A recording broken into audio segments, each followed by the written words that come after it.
que habíamos prometido, conversar un poco de la temática económica, y para eso hemos invitado a nuestro amigo Miguel Antesana, quien ha tenido la gentileza de acercarse a nuestros estudios para hablarnos un poco relacionado a esta temática que, como sabemos, los mejores economistas dicen que son las amas de casa, pero a veces en estos momentos donde se da la noticia y que proviene del imperio de Wall Street, que son las últimas en comprender bien por qué eso tiene que ver con su futuro económico o su actualidad económica, que puede venirse abajo de la noche a la mañana.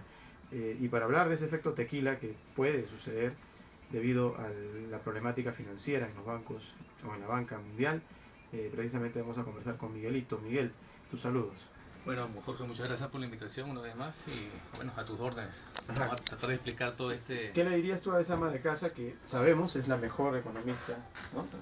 Graduada por la vida, pero sin embargo, pues, para que entienda ella hasta qué punto financieramente Wall Street y todo lo que significa la banca repercute a futuro o inmediatamente en su realidad vivencial? Bueno, yo empezaría quizás haciendo una breve explicación de qué significa esto, qué Ajá. pasó, de dónde viene, porque mucha gente tampoco no tiene claro cómo es esto, ¿no? Más que efecto tequila es el efecto jazz, que por ahí alguien le bautizó de esa manera. Habría que remontarnos un poquito 10 años hacia atrás, desde 1995 hasta 2005 más o menos. Estados Unidos atravesó un periodo de crecimiento económico, de bonanza económica, digamos que mantenido, sostenido, salvo una breve pausa, recesión a raíz del 11 de septiembre del 2001 y de la guerra y todo ese tipo de cosas, pero en promedio digamos que hubo 10 años de crecimiento en Estados Unidos, el imperio como dices tú. Pero, ¿qué pasó? En ese momento, precisamente, dado ese crecimiento, las tasas de interés eran muy bajas, llegando a ser del 1%. Ese entorno de bajas tasas de interés posibilitó que mucha gente comenzara a pedir préstamos y muchas instituciones financieras, por su lado, comenzaron a otorgar préstamos porque el dinero es muy barato, ¿no? Tanto así que comenzó a otorgarse préstamos de alto riesgo, lo que llaman subprime, que tiene que ver con la parte hipotecaria, con lo que es el dinero para comprar casas específicamente. Pero ¿cuál es la característica de este tipo de créditos? Que se le da a gente que generalmente nadie le da crédito. Por supuesto yo no le voy a prestar a 1%, sino que le prestaba a 6, 7, 8, a unas tasas muy elevadas, que tanto para la institución financiera de negocio como para la persona que lo pedía, porque nunca le había dado préstamo anteriormente. Pero comienzan a pasar los años, comienzan a pasar los periodos crediticios y las tasas comienzan a subir. Esos préstamos que fueron otorgados a una tasa muy alta, los bancos ven que la gente que pidió prestados no tiene cómo pagarle. Comienza entonces a crearse un círculo vicioso en que los bancos comienzan a tener deudas muy malas, que además habían servido de garantía para pedir otros préstamos o para otorgar unos bonos a largo plazo. Entonces, todas las instituciones financieras que tenían esos bonos con alto riesgo, ven que no tienen un ingreso, un retorno de ese dinero invertido. Y ahí comienzan esas caídas de instituciones financieras, de bancos, de fondos mutuales, e inclusive de una aseguradora, una gran aseguradora que es American Institute, algo así, la más grande de Estados Unidos, ¿no? Entonces, ese digamos es a grandes rasgos qué es lo que pasó, de dónde viene esta crisis financiera, ¿no? O sea, deudas que fueron contraídas con gente que no podía pagarlo, pero que nadie pensó que las tasas iban a subir tanto, ¿no? O sea, eso fue no calculado. ¿A qué crees que se deba? Se supone que digamos que fue un riesgo que se asumió. Ajá. Claro, quien no arriesga no gana, pero fue un riesgo muy grande que se asumió por parte de las instituciones financieras. Y también yo creo que pasó, también tiene una cuota de responsabilidad el gobierno por no tener una supervisión muy estricta de ese tipo de operaciones que estaban haciendo las instituciones financieras involucradas, ¿no? Entonces es una mezcla, ¿no? Pero la gran responsabilidad obviamente la tienen los bancos, los que dieron esos préstamos a esas tasas de interés. Ajá. Y dentro de lo que tú manifiestas, ya en el plano tal vez más simple, ¿cómo entendería la señora ama de casa esto? ¿Cómo entendería? Ajá, ¿cómo nos afecta una situación en Estados Unidos, en el caso de Venezuela, por ejemplo? O de Latinoamérica en O de general. Latinoamérica en general, que bueno, que antes ese dinero que yo tenía para invertir, no solamente en el propio Estados Unidos, sino para invertir en otras partes del mundo, ya no lo voy a destinar, por ejemplo, para Venezuela, para Perú, para Colombia, para cualquier otro país, sino que lo necesito internamente. para comenzar a tapar esos huecos o esos grandes forados por las deudas que se han ocasionado por la crisis económica, ¿no? O sea, si ya algunos países estaban teniendo problemas en recibir inversión extranjera, ahora la van a tener en una mayor medida porque los fondos que están allá no van a venir hacia Latinoamérica. Digamos que ese es el principal efecto de esta crisis.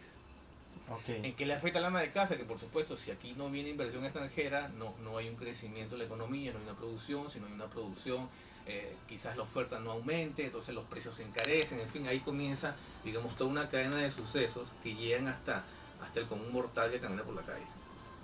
Ok, están hablando de un hueco negro, la revista Caretas pone el título incluso, ¿no? A 11 billones de dólares, le hace millones de millones, nos explican, de dólares, ascendía el mercado de hipotecas de Estados Unidos cuando implosionó la semana pasada. La cifra representa el 90% del Producto Bruto Interno norteamericano y pone al descubierto los efectos perniciosos. A mitad de semana, George Bush manifestó su nuevo plan estratégico, entre comillas, sustentado incluso en el aporte financiero de mucha gente, de grandes empresarios, y algunos tildan esto como que puede ser una especie de socialismo dentro del capitalismo, ya que están accediendo a una especie de salvación económica mixta. Claro, ahí inevitablemente el Estado es el que tiene que intervenir para salvar esta crisis financiera que está aconteciendo en el país. O sea, no es que sea quizás por una cuestión ideológica socialista como dices tú, sino que en este momento el único que tiene esa cantidad de dinero tan grande para tapar ese hueco es el Estado.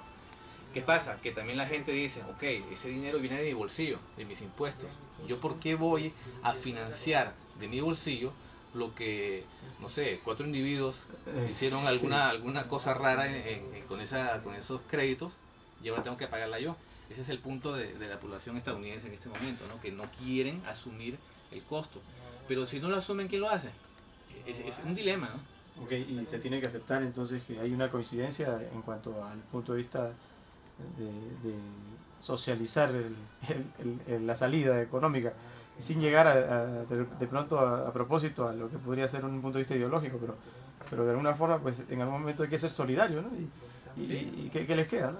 Porque menos solidario va a ser aquel que, como tú dices, ¿no? Diga, oye, ¿yo qué tengo que ver en eso? ¿Por qué me lo van a pedir a mí, ¿no? El ciudadano de que... Sí, sí, ¿no? Es una manera de verlo.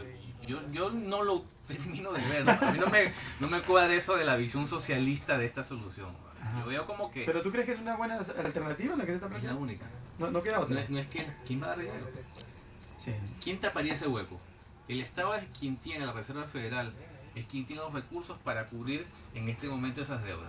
Inclusive otros bancos han ido comprando esas instituciones financieras que se han estado cayendo, que han estado en problemas y han estado, digamos, salvando en algo la gravedad de este problema, ¿no? Pero el Estado es el que tiene ahorita la gran cantidad de dinero que podría tapar ese hueco negro, como dices tú. Ok, algunos dicen que la crisis o esta crisis se debe en parte a un desmesurado afán de crecimiento de las entidades financieras, pero sobre todo a una falta de regulación de cierta banca. ¿Tú qué opinas sobre esto? Sí, en principio es un manejo muy atrevido, muy agresivo de la banca. O sea, le asumieron demasiados riesgos. Creyeron que nunca iban a salir de esas tasas de interés tan bajas. O sea, esa es una gran cuota de responsabilidad. Yo le pondría quizás que el 60-70% de la responsabilidad del problema. Y la otra también la tiene el Estado, ¿no? El gobierno estadounidense al no intervenir y controlar adecuadamente el sistema en su debida oportunidad.